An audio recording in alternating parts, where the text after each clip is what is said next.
2024 में एक YouTube channel मत खोलना अगर आपके पास इन 6 चीजों की नॉलेज नहीं है तो, वरना आप भी 90% यूट्यूबर्स की तरह अपनी जिंदगी के 1-2 साल बर्बाद कर लेंगे और एंड में कहेंगे कि यूट्यूब तो लक का गेम है। और इन 6 पॉइंट्स में से लास्ट पॉइंट सबसे इंपॉर्टेंट है, क्योंकि वो आपको सिर्फ एक यूट्यूबर नहीं बनाता बल्कि आपको एक रियल इन्फ्लुएंसर बनाता है। इसलिए वीडियो को स्किप करने की गलती बिल्कुल भी मत करना, वरना आपका फेल होना तय है। तो शुरू करते हैं पॉइंट नंबर 1 से, जो की है 2024 की शुरू होते ही आप लोगों ने एक रेजोल्यूशन तो बना ही लिया होगा कि इस साल मैं अपने चैनल पे इतने सब्सक्राइबर्स तो गेन करके रहूंगा ही रहूंगा, या फिर एक नया चैनल बनाऊंगा और उसे किसी भी हालत में मोनेटाइज करवाऊंगा। लेकिन 1 महीना हो गया है और आपको कुछ भी ग्रोथ नहीं दिख रही है और आप ऑलरेडी गिव अप करने की हालत पे हो। इसका रीजन ये है कि आपको पता ही नहीं है कि YouTube का एल्गोरिदम वर्क कैसे कर रहा है। आप जानते ही नहीं हो कि YouTube आपसे चाहता क्या है और बस एक तरफा प्यार की तरह आप अपनी तरफ से एफर्ट डाले जा रहे हो और कोई रिस्पॉन्स नहीं मिल रहा है। YouTube एक सोशल मीडिया प्लेटफॉर्म है जो कि एड रेवेन्यू से अपनी मेन अर्निंग करता है, और हर सोशल मीडिया प्लेटफॉर्म की तरह YouTube को सिर्फ एक ही चीज चाहिए, वो है कि लोग उसके प्लेटफॉर्म पे बने रहे जितनी ज्यादा देर तक हो सकता है उतनी ज्यादा देर तक, तभी YouTube को फायदा होगा। और इसमें YouTube आपकी मदद चाहता है, आपसे एक ऐसा कंटेंट बनवा के जिसको लोग ज्यादा देर तक देखे और YouTube पे बने रहे। लेकिन 90% यूट्यूबर्स इस बात को नहीं समझते हैं और इसलिए यूट्यूब उनका कंटेंट कभी भी ऑडियंस को सजेस्ट नहीं करता है। इसे एक एग्जांपल से समझते हैं। मान लेते हैं आपने एक नया यूट्यूब चैनल खोला और आपने अपनी एक वीडियो अपलोड करी। यूट्यूब उस वीडियो के टाइटल, डिस्क्रिप्शन और कीवर्ड्स के बेसिस पे उस वीडियो को कुछ लोगों को सजेस्ट करेगा, जिसके बाद वो लोग आपके थंबनेल के बेसिस पे आपकी वीडियो पे क्लिक करेंगे और उसे देखेंगे, जिससे यूट्यूब को ये पता चल जाएगा कि आपकी वीडियो किस तरह के लोगों को पसंद आ रही है। और फिर यूट्यूब सिमिलर इंटरेस्ट वाले लोगों को आपकी वीडियो भेजेगा और फिर चेक करेगा कि वो लोग आपकी वीडियो पे कैसा रिएक्ट कर रहे हैं। यूट्यूब बेसिकली 2 चीजों को ट्रैक करता है, वॉच टाइम और एंगेजमेंट। यूट्यूब देखेगा कि जिन लोगों को उसने आपकी वीडियो सजेस्ट की थी वो कितनी देर तक आपकी वीडियो देख रहे हैं। अगर ऑडियंस उसे काफी देर तक देख रही है या फिर पूरा देख रही है तो यूट्यूब उस वीडियो को और ज्यादा प्रमोट करेगा और ज्यादा से ज्यादा लोगों को दिखाएगा, क्योंकि इस वीडियो की वजह से लोग यूट्यूब पे 7 से 10 मिनट एक्स्ट्रा रुक रहे हैं, जिससे यूट्यूब काफी मोटा पैसा छाप रहा है। वहीं अगर इस वीडियो की ऑडियंस रिटेंशन कम होती तो यूट्यूब इसे सजेस्ट करना बंद कर देता, क्योंकि यूट्यूब अपनी ऑडियंस का मूड खराब करके उसे दूसरे सोशल मीडिया प्लेटफॉर्म पे नहीं भेजना चाहता है। ठीक इसी तरह अगर आपकी ऑडियंस आपकी वीडियो पे एंगेज कर रही है, यानी कि लोग उस पे कमेंट कर रहे हैं या फिर उसे शेयर कर रहे हैं, तो भी यूट्यूब आपकी वीडियो को प्रमोट करेगा, क्योंकि अगर आपकी वीडियो शेयर की जा रही है तो लोग बाकी प्लेटफॉर्म को छोड़ के आपकी वीडियो देखने आ रहे हैं, जिससे अगेन यूट्यूब का मेन मोटिव कंप्लीट हो रहा है, लोगों को अपने प्लेटफॉर्म पे रोक के रखना। और वहीं अगर आपकी वीडियो पे कुछ ज्यादा कमेंट्स आ रहे हैं तो काफी सारे लोग कमेंट्स का रिप्लाई भी करेंगे, बहसबाजी भी करेंगे और किसी न किसी तरह एंगेज करेंगे, जिससे आपका तो मेंटल पीस खराब हो जाएगा, लेकिन यूट्यूब अपना पैसा छाप लेगा आपको कुछ एक्स्ट्रा मिनट इस प्लेटफॉर्म पे रोक के। लेकिन वहीं अगर आपकी वीडियो एंगेजमेंट ला के नहीं दे पा रही है या फिर वॉच टाइम ला के नहीं दे पा रही है तो यूट्यूब आपकी वीडियो को यूजलेस समझेगा और उस पर अपना टाइम वेस्ट नहीं करेगा। अब आधे से ज्यादा लोग इस चीज को नहीं समझ पाते हैं और वो लगातार यूट्यूब पे अपना कंटेंट डालते रहते हैं, जिसकी वजह से वो ग्रो ही नहीं कर पाते। आपको इस चीज को समझने की जरूरत है कि यूट्यूब आपसे आपकी वीडियोस नहीं चाहता है, वो आपसे आपका वॉच टाइम और एंगेजमेंट चाहता है। और ये चीजें कैसे लानी है, आपको इस चीज पे ज्यादा फोकस करना चाहिए। और एक और बहुत इंपॉर्टेंट चीज, एल्गोरिदम टाइम के साथ चेंज होता रहता है। 2014 में जब यूट्यूब पे ज्यादा क्रिएटर्स नहीं थे तब डजंट मैटर कि आप किस तरह की वीडियो बना रहे हैं, अगर आप ज्यादा वीडियोस डाल पा रहे हैं तो आपका वायरल होना कंफर्म था, क्योंकि उस टाइम पे यूट्यूब को ऑडियंस को अपने प्लेटफॉर्म पे लेके आना था, जो कि रेडियो या टीवी में घुसे रहते थे। यूट्यूब उनको अपने प्लेटफॉर्म में फंसाना चाहता था, इसलिए उस टाइम पे जितनी ज्यादा वीडियोस होती थी उतनी ज्यादा वेरायटी होती थी और उतनी ज्यादा लोग अट्रैक्ट होते थे। लेकिन 2018 में जब क्रिएटर्स काफी ज्यादा हो गए थे तब यूट्यूब अपनी ऑडियंस को बुला नहीं रहा था, बल्कि जो ऑडियंस उसके पास है उनको सस्टेन कर रहा था। इसलिए उस टाइम पे यूट्यूब ने लंबी वीडियोस को प्रमोट करना स्टार्ट कर दिया था। अगर आप उस टाइम पे कुछ 1 घंटे की वीडियो या फिर 30 मिनट की वीडियोस बनाते तो आपके वायरल होने के 90% चांसेस ज्यादा थे। और इसके बाद 2020 में एक और चेंज आता है, जब टिकटॉक और रील्स का जमाना स्टार्ट हो जाता है। अब लोगों को लंबी वीडियो नहीं देखनी थी, बल्कि उनको जल्दी जल्दी वीडियोस देखनी थी, और इसलिए यूट्यूब ने शॉर्ट्स इंट्रोड्यूस किए। और इवन अभी भी यूट्यूब शॉर्ट्स को काफी ज्यादा प्रमोट कर रहा है, क्योंकि शॉर्ट्स देखते देखते कब 1-2 घंटे निकल जाए पता ही नहीं चलता। और यही तो यूट्यूब को चाहिए कि आप उसके प्लेटफॉर्म को छोड़ के जाओ ही ना। और एज ए यूट्यूब क्रिएटर अगर आप बिना एल्गोरिदम को समझे वीडियो अपलोड करना स्टार्ट करोगे तो आपका फेल होना ग्रांटेड है। लेकिन क्या एल्गोरिदम एक लौता फैक्टर है जो कि आपके फेल होने का रीजन हो सकता है? नहीं। अगर आप अभी तक इस भ्रम में जी रहे हैं कि आप रोज वीडियो डालेंगे और आपकी कोई ना कोई वीडियो तो वायरल हो ही जाएगी, तो आप बहुत ही जल्दी अपनी मेहनत और टाइम बर्बाद करके क्विट करने वाले हैं, क्योंकि आपको इस चीज को समझने की बहुत ही ज्यादा जरूरत है कि क्वालिटी ओवर पावर्स क्वांटिटी। अगर आप 2 चैनल्स खोलते हैं जिनमें से आप एक चैनल पे साल में सिर्फ 4 क्वालिटी वीडियोस बनाते हैं और वहीं दूसरे चैनल पे साल में 365 वीडियोस बनाते हैं लेकिन सारी वीडियोस बिलो एवरेज है, तो वो जो 4 वीडियोस वाला चैनल है वो मिलियन सब्सक्राइबर्स गेन कर चुका होगा, वहीं 365 वीडियोस वाला चैनल हो सकता है कि 10,000 सब्सक्राइबर्स भी गेन ना किए हो। रीजन बीइंग कि वो 4 वीडियोस की क्वालिटी 365 वीडियो से भी ज्यादा है, और यही रीजन है कि डिकोडिंग वाईटी, मैं और कई सारे छोटे चैनल्स इतनी जल्दी ग्रो कर पाए, वो भी इतनी कम वीडियोस में, क्योंकि ये चीज हमें पता थी। अगर आपको क्वालिटी कंटेंट बनाने में 1 महीना लगता है तो कोई बात नहीं, लेकिन बिलो एवरेज कुछ भी मत दिखाइए, क्योंकि अभी यूट्यूब पे ऑप्शंस की भरमार है। अगर ऑडियंस को आपकी वीडियो पसंद नहीं आई तो वो किसी और के चैनल पे जाके उसकी वीडियोस देख लेंगे, और यूट्यूब ये चीज देखेगा तो यूट्यूब उसके चैनल को प्रमोट करेगा। वहीं अगर ऑडियंस को आपकी वीडियो पसंद आ गई तो वो आपकी वीडियोस के लिए वेट किया करेंगे,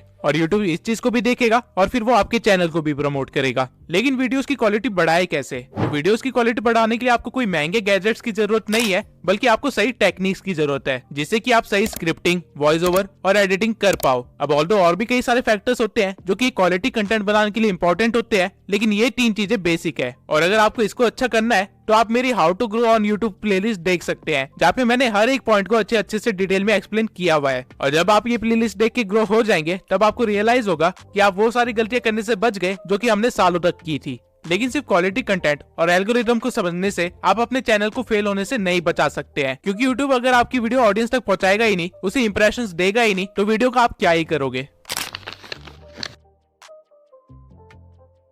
अगर आपको नहीं पता कि रिटर्निंग व्यूअर्स कैसे इंक्रीज करे, या फिर न्यू व्यूअर्स को कैसे गेन करे, या फिर अपनी वीडियो को रैंक कैसे करवाए, या फिर CTR, RPM, CPM जैसी चीजें क्या होती है, तो आप एक बड़े से जंगल में बिना मैप के निकल चुके हैं, जहाँ पे आधे रास्ते में आपको YouTube नाम का एक शेर खाने वाला है। SEO में रैंक करने के लिए बेसिकली आपको 3 चीजों की जरूरत होती है: टाइटल, कीवर्ड्स और थंबनेल। और इनके सिवाय अपने SEO को ट्रैक करने के लिए और उसे और भी ज्यादा इंप्रूव करने के लिए आपको YouTube के एनालिटिक्स को अच्छी तरह से देखना आना चाहिए, क्योंकि अगर आपको अपना एनालिटिक्स समझ नहीं आ रहा है तो आप अपनी ऑडियंस को नहीं समझ पा रहे हो। एंड अगेन, अगर आप अपनी ऑडियंस को समझ नहीं पा रहे हो तो एल्गोरिथम आपकी मदद नहीं करेगा। अब सही से टाइटल, डिस्क्रिप्शन और हैशटैग्स कैसे डालते हैं, इसके ऊपर मैंने ऑलरेडी एक वीडियो बना रखी है। लेकिन एनालिटिक्स को स्टडी कैसे करे, उसे इम्प्रूव कैसे करे और उसके साथ उसको ऑप्टिमाइज कैसे करे, इसके ऊपर मैंने अभी तक कोई भी वीडियो नहीं बनाई है। तो अगर आप लोग चाहते हैं कि मैं इस टॉपिक पे एक वीडियो बनाऊं तो कमेंट सेक्शन में एनालिटिक्स लिख दीजिए। 1000 कमेंट्स होते ही मैं वीडियो बनाना स्टार्ट कर दूंगा। बस सोचिए, आप सब कुछ सीख जाते हैं और अपने चैनल की क्राइटेरिया को पूरा करने के बाद उसे मोनेटाइजेशन के लिए अप्लाई करते हैं, और YouTube आपको रिजेक्ट कर देता है। ऐसा होने के चांसेस बहुत ही ज्यादा है अगर आपको नहीं पता कि YouTube की पॉलिसीज और गाइडलाइंस क्या है। YouTube की नई पॉलिसी के अकॉर्डिंग आप अपने चैनल को 500 सब्सक्राइबर्स और 3000 वॉच आवर से भी मोनेटाइज करवा सकते हैं, या फिर शॉर्ट्स के 3 मिलियन व्यूज से भी। ये क्राइटेरिया पहले 1000 सब्सक्राइबर्स और 4000 घंटे का था, और 10 मिलियन शॉर्ट्स के व्यूज। लेकिन यहाँ पे YouTube एक गेम खेल रहा है। आप अगर 500 सब्सक्राइबर्स के साथ अपने चैनल को मोनेटाइज करवाते हैं तो आपको एड रेवेन्यू नहीं मिलेगा, बल्कि आपको सुपर चैट, मेंबरशिप और मर्चेंडाइज का ऑप्शन मिलेगा, जिनसे की काफी कम अर्निंग होती है। आपको एड रेवेन्यू नहीं मिलेगा, जो कि हमारा मेन सोर्स ऑफ इनकम होता है। लेकिन YouTube ने ऐसा क्यों किया? अपने क्रिएटर्स को बचाने के लिए। YouTube आप पे मेहरबान नहीं हो रहा है, बल्कि टिकटॉक ने अपना क्राइटेरिया लो कर दिया था, इसलिए YouTube को भी लो करना पड़ा, ताकि उसके क्रिएटर्स YouTube को छोड़ के टिकटॉक पे ना भागे। और अगर आपको लग रहा है कि आप सिर्फ शॉर्ट्स बना के वायरल हो जाओगे और अपने YouTube चैनल को मोनेटाइज करवा लोगे, तो let me tell you one thing, shorts पे अर्निंग ना के बराबर है, अंटिल आपके हर शॉर्ट्स मिलियन व्यूज के ऊपर ना जा रहे हो। बल्कि एक शॉर्ट को वायरल करने से ज्यादा आसान एक लॉन्ग फॉर्म कंटेंट को वायरल करना है। लेकिन YouTube ने आपके दिमाग में इसकी टोटली अपोजिट चीज भर दी है, जिसकी वजह से आप काफी ज्यादा टाइम और मेहनत बर्बाद करने वाले हैं। अगर आपको सिर्फ वायरल होना है तो शॉर्ट्स आपके लिए सही चीज है, लेकिन आप अगर YouTube पे एक करियर बनाना चाहते हैं और यहाँ से अर्निंग करना आपका मेन गोल है, तो आपके लिए शॉर्ट्स सही चीज नहीं है। इसके सिवाय AI के ट्रेंड में होने के कारण YouTube ने AI से रिलेटेड भी काफी सारी पॉलिसीज निकाली है, लेकिन इन पॉलिसीज में कहीं पे भी AI वॉइस यूज करने से मना नहीं किया गया है, अंटिल आप किसी और की वॉइस को क्लोन करके अपनी वीडियो बना रहे हो। अगर आप 11 Labs जैसी किसी वेबसाइट से अपनी वॉइस जनरेट करवा रहे हो तो कोई प्रॉब्लम नहीं है, लेकिन अगर आप उसको बोलते हो कि डोनाल्ड ट्रंप जैसी वॉइस को क्लोन करके आपकी वीडियो बनाए, तो आपके लिए एक प्रॉब्लम है। सेम वे में अगर आप AI से कोई वीडियो 0 से एडिट करवाते हो तो कोई प्रॉब्लम नहीं है, लेकिन अगर आप किसी और का कंटेंट उठा के उसे AI में डाल के कुछ और बनवाते हो और फिर उसे YouTube पे अपलोड करते हो, तो आपके लिए एक बहुत ही बड़ी प्रॉब्लम है। और इवन आप AI की वॉइस को भी लगातार यूज नहीं कर सकते हो डायरेक्टली, वरना वो रीयूज कंटेंट में आ जाएगा। आपको अपनी वॉइस को थोड़ा सा एडिट करना पड़ेगा। ठीक इसी तरह कॉपीराइट क्या है, इससे कैसे बचा जाता है और सही तरीके से किसी को एट्रीब्यूट्स कैसे दिए जाते हैं ताकि कभी लीगल केस में ना फंसे, इन सब की नॉलेज होना बहुत ही जरूरी है। वरना मैं ऐसे भी कई क्रिएटर्स को जानता हूँ जिनके मिलियंस में सब्सक्राइबर्स थे, लेकिन ये पॉलिसी गाइडलाइंस को वायलेट करने की वजह से रातों रात उनका चैनल गायब हो गया। कॉपीराइट के ऊपर मैं अलग से एक डेडिकेटेड वीडियो जरूर बनाऊंगा, क्योंकि ये एक बहुत ही बड़ा टॉपिक है और साथ में काफी कॉम्प्लेक्स भी है। आप कह सकते हैं कि इसको समझाने के लिए एक लॉ की डिग्री होना बहुत ही जरूरी है, क्योंकि यूट्यूब की कॉपीराइट पॉलिसी यूएसए के एक्ट के अकॉर्डिंग चलती है। लेकिन इससे डरने की कोई भी बात नहीं है, बस आपको थोड़ी सी नॉलेज होनी चाहिए ताकि आपका करियर बच सके। अब ऐसे भी कई सारे चैनल्स हैं जिन्होंने इन सब चीजों का ध्यान रखा था, लेकिन आज उनकी हालत एक नए यूट्यूबर से भी बेकार हो रखी है। लेकिन ऐसा कैसे हुआ? यूट्यूब एक रियल बिजनेस है और हर बिजनेस की तरह यहाँ पे भी कंपटीशन है, और अगर आप अपने कंपटीशन को नहीं भाप पाए तो आपका कंपटीशन आपको खत्म कर देगा। और कुछ ऐसा ही हुआ है जुन्नू की टेक और फैक्ट टेक के साथ। और ये प्रॉब्लम आपको सिर्फ तब नहीं आएगी जब आप ग्रो कर चुके होगे, बल्कि आप जब ग्रो करने की कोशिश कर रहे होगे तब आपको रियलाइज होगा कि आपसे बेहतर चैनल्स आपके बिल्कुल बगल में ही खड़े हैं और आपसे कम्पीट कर रहे हैं। और अगर आपको उनको पीछे छोड़ना है तो आपको कुछ ऐसा करना पड़ेगा जो कि कोई और नहीं कर रहा है, वरना आप भी उन 90% यूट्यूबर्स की तरह इस कंपटीशन में दब के खत्म हो जाओगे। अब अगर आप सोच रहे हैं कि मैं नीश ही ऐसे सिलेक्ट करूंगा जिसमें कंपटीशन ना के बराबर हो, तो आप बहुत ही गलत हो, क्योंकि ऐसी कोई भी नीश नहीं है जिसमें कंपटीशन ना हो। आप कुछ भी इमेजिन कर सकते हैं और जब आप सर्च करेंगे तो आपको उसमें कंपटीशन मिलेगा ही मिलेगा। तो कंपटीशन से बचे कैसे? इसका सिर्फ एक ही तरीका है कि आपको ट्रेंड के साथ चलना पड़ेगा, एडेप्टेशन करनी पड़ेगी और साथ में अपनी एक यूनिक आइडेंटिटी बिल्ड करनी पड़ेगी। इवन हमारी नीश में भी काफी सारे क्रिएटर्स 5 साल से भी पहले बैठे हुए हैं, लेकिन पिछले 1 साल में एक नया ट्रेंड आया है जिसकी वजह से इन बड़े क्रिएटर्स को भी मुश्किल का सामना करना पड़ रहा है। वो है एडिटिंग का ट्रेंड। ये सारे क्रिएटर्स अपनी फेस कैम वाली वीडियोस को हटा के अब एक व्हाइट बोर्ड पे आ गए हैं, जहाँ पे ये व्हाइट बोर्ड पे सारी चीजें एक्सप्लेन कर रहे होते हैं। लेकिन नए ट्रेंड में जहाँ एडिटिंग के थ्रू हर चीज को एक्सप्लेन किया जा रहा है, उसे ये अडेप्ट नहीं कर पाए, जिसकी वजह से छोटे चैनल्स भी इनसे ज्यादा व्यूज ले जा रहे हैं। और ठीक इसी तरह छोटे चैनल्स में भी कॉम्पिटिशन काफी ज्यादा बढ़ गया है, जहाँ पे ग्रो करने के लिए आपको कुछ यूनिक करना पड़ेगा। और वो कोई भी छोटी सी चीज हो सकती है, चाहे आपके बोलने का तरीका हो सकता है, आपकी स्क्रिप्टिंग का स्टाइल हो सकता है, या फिर मेरी तरह एक एआई अवतार हो सकता है, लेकिन कुछ अलग जो कोई और ना कर रहा हो। अब अगर आप कंपटीशन से बच भी गए तो आपको वो करना है जो बड़े क्रिएटर्स मजबूरी में नहीं कर पाते हैं और छोटे क्रिएटर्स बिना किसी प्रॉब्लम के कर सकते हैं।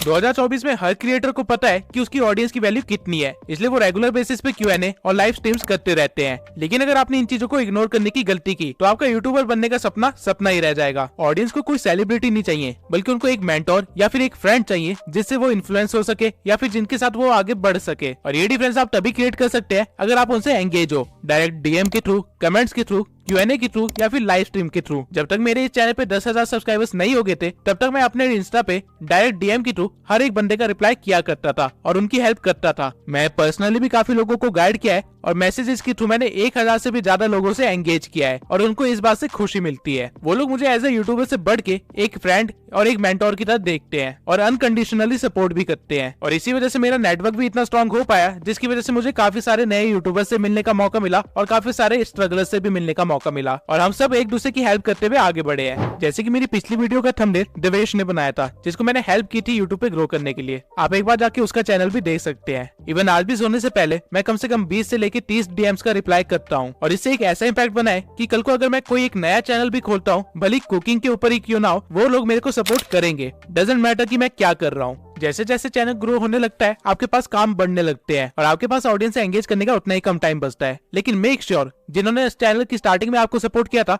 आप उनको एंड तक सपोर्ट करो, क्योंकि वो स्कूल फ्रेंड्स की तरह होते हैं। और क्योंकि आज मुझे मौका मिला है, तो मैं अमन पटेल के साथ साथ उन सभी सब्सक्राइबर्स को थैंक यू बोलना चाहता हूँ जो मेरे चैनल की स्टार्टिंग से लेके अभी तक मेरे साथ बने हुए हैं और इनको मैं एज अ ट्रू फैमिली मानता हूँ। अब आपको सारे 6 पॉइंट्स पता है जो आपको ध्यान में रखने चाहिए 2024 में एक यूट्यूब चैनल खोलने से पहले। और अगर आपने सोच लिया है कि आप एक यूट्यूबर बन के ही रहेंगे, तो मेरी इस प्लेलिस्ट को जरूर देखना। आप ऑलरेडी अपने कंपटीशन से काफी ज्यादा आगे बढ़ चुके होंगे। इसी के साथ इस वीडियो को खत्म करते हैं। मैं गिव अवे का विनर अगली वीडियो में अनाउंस करूंगा और अगली वीडियो एक Q&A होगी, जहाँ पे मैं यूट्यूब से रिलेटेड हर क्वेश्चन का आंसर दूंगा। तो कमेंट सेक्शन में अपने क्वेश्चन लिख दीजिए, क्योंकि अगली वीडियो में उसका आंसर मिलने वाला है।